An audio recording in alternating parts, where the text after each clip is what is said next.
के गुरु कौन थे? चंद्रमा के गुरु बृहस्पति थे, माने देवताओं के गुरु बृहस्पति हैं और दैत्य के गुरु शुक्राचार्य। तब चंद्रमा ने अपनी गुरु पत्नी तारा का हरण किया और गुरु का श्राप था चंद्रमा को।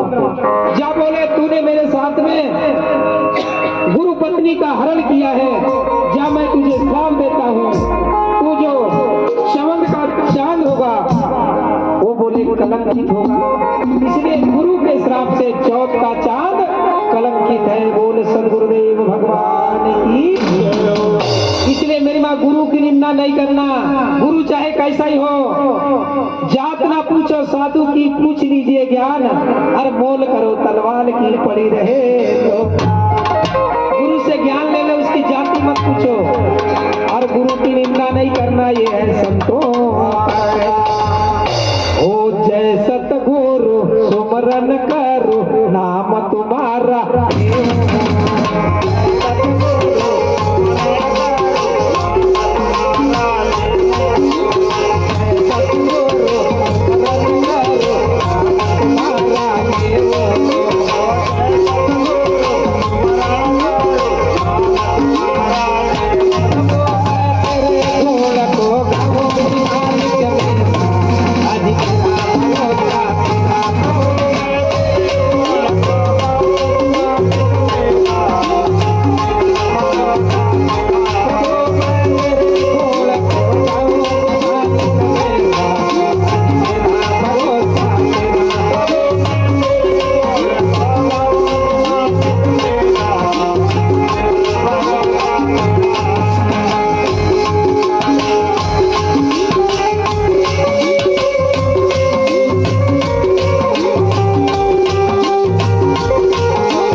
ज्यादा नहीं तो बिना गुरु का ज्ञान नहीं होता, बिना वेद की चोरी नहीं होती। तो विचार करो मेरे